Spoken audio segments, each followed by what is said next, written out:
Kementerian Keuangan memastikan belum mengambil keputusan terkait usulan kenaikan gaji aparatur sipil negara, termasuk pegawai negeri sipil (PNS) untuk tahun 2026. Dirjen Anggaran Kemenkeu, Luki Alfirman mengatakan, pihaknya baru menerima surat resmi dari Kementerian Pendayagunaan Aparatur Negara dan Reformasi. Di dalam negeri selama minimal 12 bulan.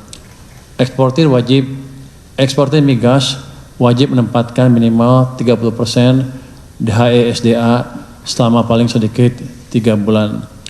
Penempatan DHE SDA diwajibkan melalui Bank Himbara. Jadi diwajibkan melalui Bank Himbara itu ya.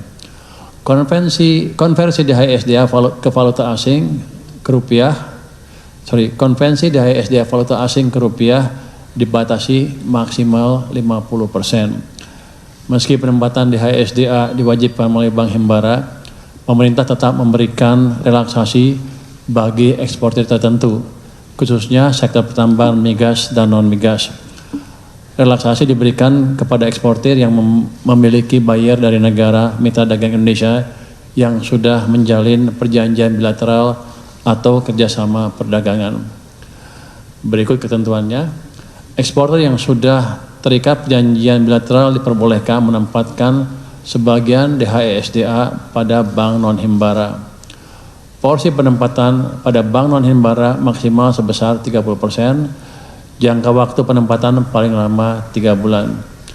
Bagi peserta yang sudah menandatangani perjanjian bilateral, dapat menempatkan 30% untuk 3 bulan di bank non-himbara. Tapi selain itu pemerintah juga memberi insentif pajak. Jadi pemerintah memberikan fasilitas perpajakan bagi eksportir yang patuh menempatkan DHE SDA di dalam negeri.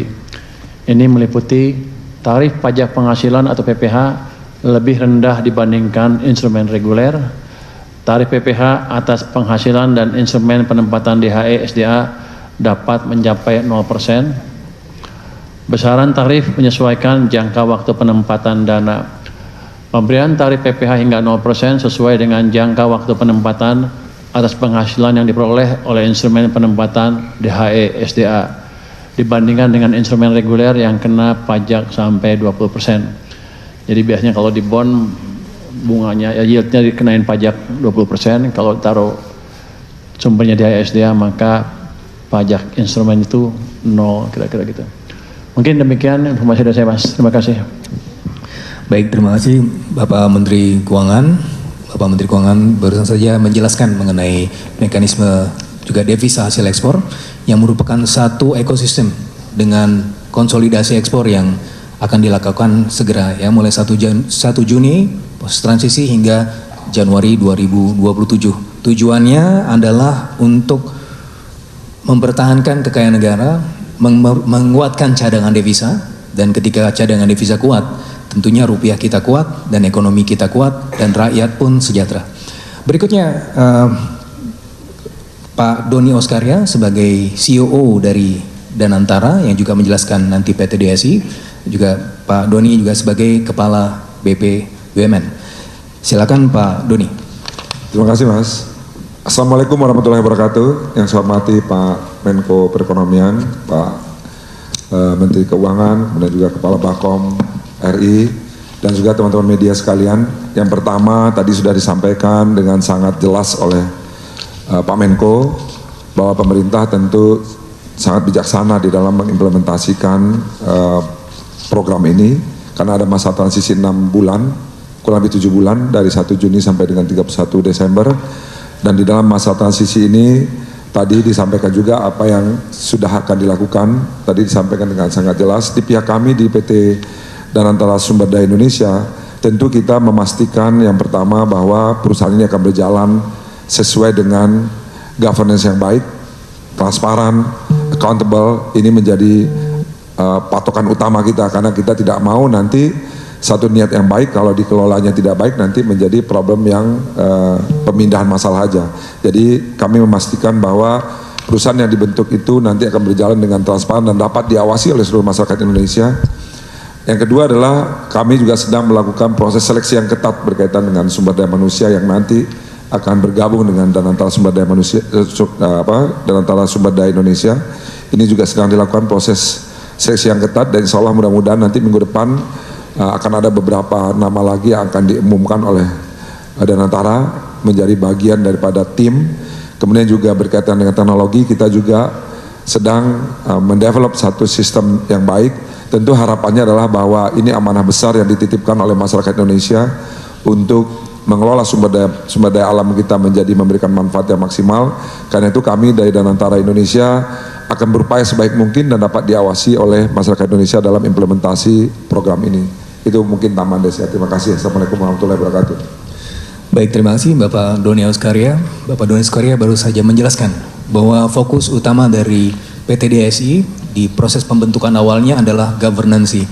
Sebagaimana juga kita bisa merujuk pada World Governance Indicator, ada dimensi-dimensi dalam institusi, rule of law, regulatory equality, stability, accountability, kemudian government effectiveness dan control of corruption. Nah, itu semua yang menjadi dasar penguatan governance dari PT Danantara Sumber Daya Indonesia. Tapi tidak hanya itu saja, placement SDM terbaik akan ditempatkan karena biar bagaimanapun ini adalah kekayaan negara perlu dikelola dengan baik dan oleh karenanya PT DSI dalam hal ini mencoba untuk menjaga supaya transparan dan juga accountable dan dikelola secara profesional.